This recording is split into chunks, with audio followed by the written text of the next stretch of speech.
Então tá bom. Primeiro, boa tarde. A gente concluiu agora uma reunião dos prefeitos da região metropolitana de São Paulo com o ministro Augusto Nardes, do Tribunal de Contas da União, que é o relator do processo da Enel lá no Tribunal de Contas. A primeira coisa que nós fizemos foi um histórico daquilo que vem acontecendo. Nós tivemos o evento climático em novembro do ano passado, onde uma quantidade grande de consumidores, mais de 2 milhões de consumidores, ficaram sem energia, e essa energia foi completamente restabelecida 7 dias depois, uma semana depois. Em março desse ano, nós tivemos a repetição disso no centro da cidade, só que dessa vez sem evento climático. Então, o centro da cidade de São Paulo ficou sem energia, sem que nenhum evento acontecesse, e essa energia levou dias para ser restabelecida. Uma série de compromissos foram estabelecidos, foram firmados pela empresa, como, por exemplo, aumentar o seu efetivo, estabelecer um plano de contingência, realizar podas de árvores nas áreas energizadas, contratar gente para pronta resposta, estabelecer um efetivo em situações de urgência. No entanto, nada disso aconteceu. Nós tivemos uma chuva na semana passada, na sexta-feira, uma chuva de 15 minutos, uma chuva de baixa intensidade, com ventos fortes, é verdade, mas nós estamos no dia de hoje, 4 dias depois, com mais de 200 mil unidades de consumo sem energia elétrica. Ao longo desse tempo, várias ações foram feitas. Nós conversamos por mais de uma vez com a direção da empresa, nós chamamos aqui o Conselho da Enel para cobrar providências, cobrar atitudes do Conselho da Enel. Nós tivemos com a agência reguladora, nós tivemos em março desse ano com o ministro de Estado de Minas e Energia, cobrando providências, cobrando ação, sugerindo providências dentro do campo regulatório.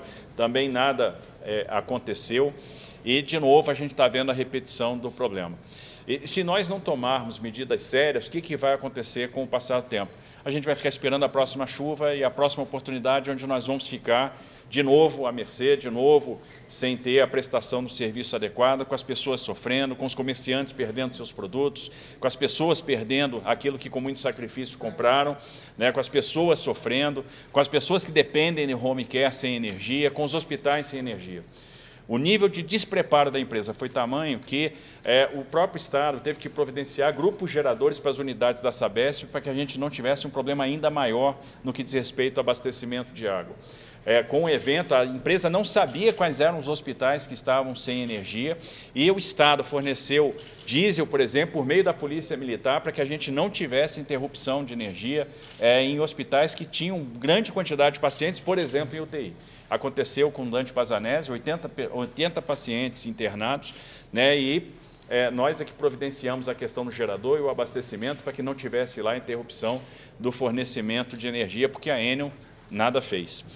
E existem aí várias questões regulatórias que foram objeto de análise e sugestões nossas ao longo do tempo.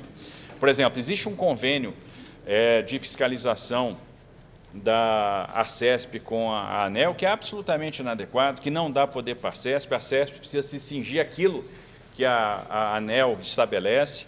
Nós fizemos contribuições em audiências públicas, nós fizemos sugestões de mudança nesse convênio e não fomos atendidos ao longo desse tempo. E a situação é tão dramática que a esperança que nós temos é na ação do Tribunal de Contas da União, que exerce um papel importante de controle externo. Portanto, quem exerce o controle externo no âmbito federal e pode cobrar providências do poder concedente, que é o Ministério de Minas e Energia, e da agência reguladora, que é a titular do contrato e que representa o poder concedente nesse contrato com a ANEEL. Então, nós fizemos uma reunião com o ministro Nardes para que ele pudesse ouvir o relato dos prefeitos, a dificuldade que os prefeitos têm com a empresa, a dificuldade que os prefeitos têm de organizar as podas nas linhas energizadas, a dificuldade que os prefeitos têm no reestabelecimento. Todos os prefeitos tiveram a oportunidade de falar, então o prefeito de Cotia pôde falar, o prefeito de Taboão pôde falar, que são os municípios, por exemplo, que têm o maior percentual de pessoas ainda, o maior percentual de unidades de consumo sem atendimento, quase 20% das unidades de consumo em cada município.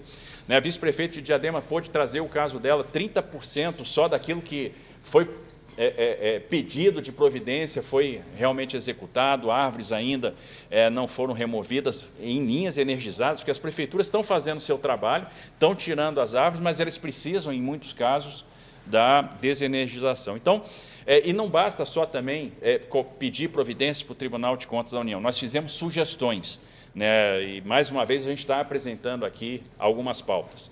Primeira sugestão que a gente fez, e a gente positivou essas sugestões numa carta que está sendo entregue ao ministro, ao relator, né, para que providências possam ser tomadas, é a questão da abertura de dados por parte da empresa. Os CCOs das empresas de energia são extremamente fechados. As empresas não têm trabalhado com transparência. Isso não vale só para a Enel, não. Isso vale para todas as empresas de energia que prestam serviço aqui no estado de São Paulo. A gente tem informações das empresas que prestam serviço de gás, de rodovias, de saneamento. No entanto, no caso da energia elétrica, a gente não tem as informações disponíveis. A gente fica cobrando informações do presidente da Enel e tem que quase pedir, pelo amor de Deus, para essas informações serem disponibilizadas. E é interessante. Às vezes você tem lá um dado de unidades de consumo sem energia, 200 mil unidades, 220 mil unidades na cidade de São Paulo. Tempos depois, horas depois, sobe para 240. E aí você pergunta, por quê? Passaram horas e a gente não conseguiu restabelecer nada e aumentou a quantidade de unidades de consumo? E qual é a resposta? Não entrou clientes na base. E a gente não sabe se entrou clientes na base ou se, na verdade, isso é uma estratégia para fugir dos indicadores da regulação de provimento, né, de tempo de reestabelecimento de energia. Então, falta transparência. A gente precisa ter acesso aos dados, a gente precisa saber o que é urgente, a gente precisa saber quais são os pontos críticos para até ajudar, para poder atuar com as equipes das prefeituras. Então, a transparência, a abertura de dados é fundamental. Segunda sugestão que a gente está oferecendo, né, é uma mudança no convênio da ANEEL com a Arcesp, para que a Arcesp tenha mais poder para fazer a fiscalização, para que ela possa ser mais efetiva na sua fiscalização e tornar essa fiscalização um exemplo, para que a gente possa nutrir mesmo a ANEEL de informações para que ela possa exercer a regulação da maneira que é importante. Terceira sugestão que a gente está apresentando na carta, a intervenção na empresa. A intervenção é fundamental. E por que ela é fundamental? Por que a empresa não está fazendo o que cabe? Porque não quer ter despesa com OPEX. Simples assim. Essa é a realidade. A empresa não quer arcar com OPEX. Por que a empresa não contratou as pessoas que ela disse que ia contratar? Porque isso não é remunerado do ponto de vista regulatório. A regulação é frouxa, a regulação se dá em cima de dois parâmetros, DEC e FEC. Então, o que acontece? Como você tem uma série de expurgos e quando tem um evento climático a gente está expurgando, a empresa não acaba atingindo parâmetros regulatórios e ela não é punida por isso. Então, você não criou um incentivo. E aquilo que não tem efeito em tarifa, ou seja, não tem efeito em receita, a empresa simplesmente não faz. Por exemplo, ela se queixa de não ter previsão do tempo. Agora, quanto é que custa um radar meteorológico? Quanto é que custa a instalação de anemômetros? Por que a empresa não colocou? Porque ela não vai ser remunerada por isso.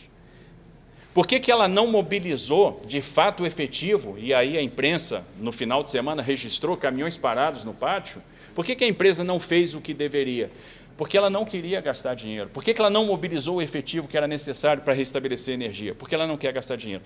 E esse papel o interventor pode fazer, porque o interventor pode determinar que essas despesas sejam feitas.